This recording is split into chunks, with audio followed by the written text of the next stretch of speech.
guys, it's Matt here, and I've got the video review of Legend of Zelda: Twilight Princess. This is the game you've all been waiting for. I know you're really looking forward to this one, so we're going to jump right into it. Twilight Princess is what I would deem the spiritual sequel to Ocarina of Time, which is a game that, many people consider to be the best title ever created. What you've got with Twilight Princess is a game that follows the same structure. You're going to be visiting a lot of the same places, seeing some familiar faces, and you're going to have a general feeling that will give you a sense of deja vu for anybody who's played the original classic. What you're going to find right off the bat is that the game's got a very similar control scheme to the previous titles, which is fantastic. These controls worked, and they continue to work, and actually they're made better with the Wii controller. It doesn't detract from the experience, it actually enhances it, so if you had some fears about that, put those to rest. Let me tell you why the control works. The Wii Remote effectively becomes Link's sword. You swing it left and right, and he'll do his sword swipes. It's that easy, really, and it actually feels good.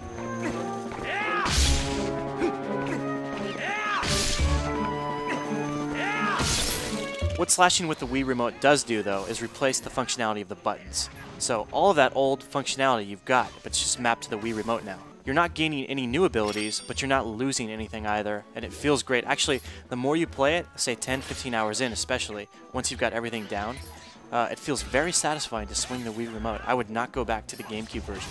But beyond just being a replacement, the Wii Remote actually adds to the experience because you do feel a sense of what you're actually doing. When you make a move, it's more immersive. You can really feel it. Here's a good example, and it actually references a brand new move in the game. What you couldn't do before in any Zelda game is run while swiping your sword. But you can do it now, and it actually feels really good as you run through, say, a grassy field, and you're just basically going back and forth with your Wii Remote, and it's slicing everything in front of you. It's a simple addition, but it goes a long way. Where the Wii Remote really obliterates the GameCube controller is when you need to actually aim at something. So let's say you've got your slingshot out and you want to target something. There, the Wii Remote acts as your reticule. You simply point at the screen, look at what you want to target, and then fire away. And you can do this with a level of accuracy and a level of speed that simply was not possible before.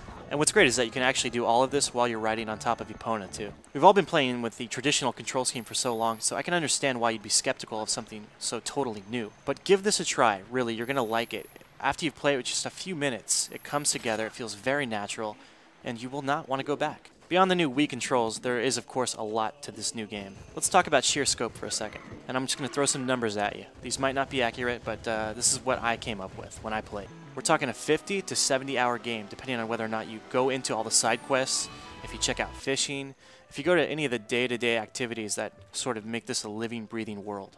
Hyrule is humongous, and you can go all around it. You're not limited in any way.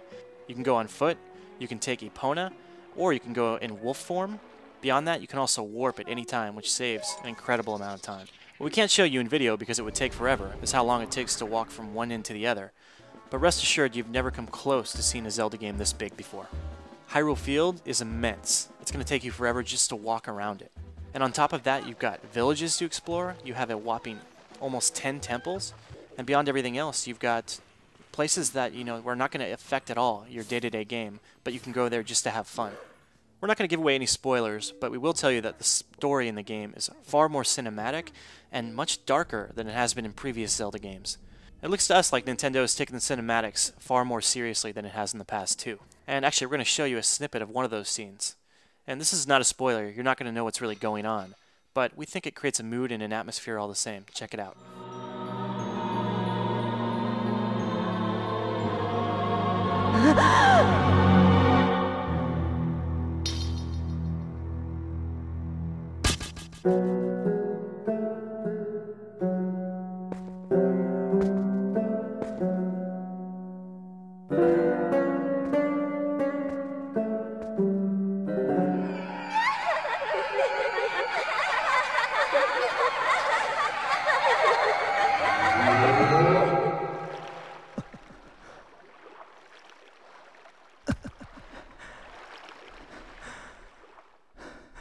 I find myself much more engaged, much more engrossed in the storyline because the presentation is much better. Getting back to how the game plays and how much it offers in terms of temples, we're going to give you a few examples here. The puzzles will definitely feel very familiar to anybody who's played Zelda. They do to me. Don't get me wrong, if you've played any Zelda game before, some of these puzzles are going to seem familiar. That said, they're still very complex, they're challenging, and they're clever. And what's great is that a lot of them make use of devices and objects and items and weapons that you get throughout the game. And in traditional Zelda or even Metroid form, you'll come to a place where you might not be able to do anything the first time. You get a new weapon, you come back there, and all of a sudden you can advance. The temples themselves do have a very Ocarina of Time feel to them, so you will have a lava world, you will have a snow world, you'll have the forest temple, you'll have all of those. But as you advance through the game, you're going to see Twilight temples, and you're also going to see brand new stuff that is completely new to this franchise, stuff that's really out there. So it's both nostalgic and completely new. Of course, at the end of each of these temples, you're going to find your traditional bosses, and these do not disappoint. They are big, they're varied, and they're creepy. One complaint I do have about the bosses, however, is that I think they're a little too easy. I would often find that having bested a boss, my life force would be at full count. In other words, while the technique to beating these bosses is still fun and engaging, they're not so challenging. I think it's important to remember here that Zelda Twilight Princess is really a GameCube title that's been ported over to Wii. That said, it is one of the prettiest titles to hit Nintendo's new system, it really is, and it's really varied and exceptionally complex. Whether you're riding Epona through Hyrule Field or mingling with the people of Castletown, it feels like a living, breathing world. The scope of the landscapes are immense too. Anywhere you can look, you can ride to. And oftentimes you'll see some temples you haven't been to looming in the distance. While Hyrule itself is pretty impressive, you've also got the Twilight world, which is sort of the alter ego to Hyrule. And this world here is very bloom effect filled. It's got particle effects flowing all over the place. It's got a very surreal, different, original look. It's very pleasing. It's very unlike Metroid's Dark Aether world, which I found to be a bit boring. Also, only on Wii will you get Zelda running both in progressive scan and 16:9 mode. It only runs in Pro Scan on GameCube, not 16:9. That noted, not everything in the game is beautiful. As I said, this is a GameCube title ported over, and that does show too. You do see some technical shortcomings here, including low-poly characters and environments, generally speaking. And Nintendo isn't really concerning itself with high-resolution, sort of crisp textures. As a result, especially during cinematics where the camera is framed up close, you'll be able to see some very blurry background objects. Even so, this is a pretty game. Nintendo has done a lot with the art here. The characters are interesting, and it all comes together for a pretty visceral package. I hate to be a nitpicker, but I have to complain, just a little gripe about sound. First of all, Nintendo has chosen yet again not to include voice work, and I think that creates a very claustrophobic feeling in the universe. None of these characters quite come to life because you're reading text blurbs instead of listening to them talk.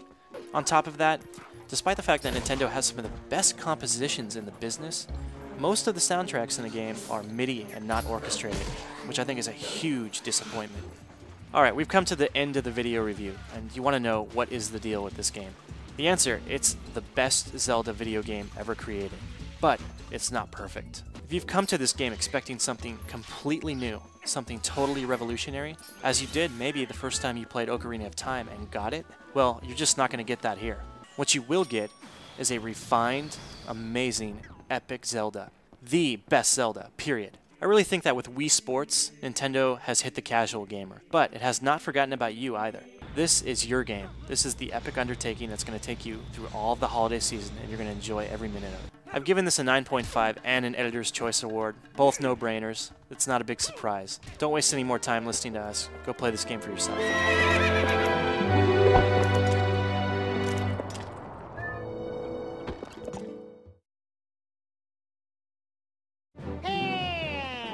Ha ha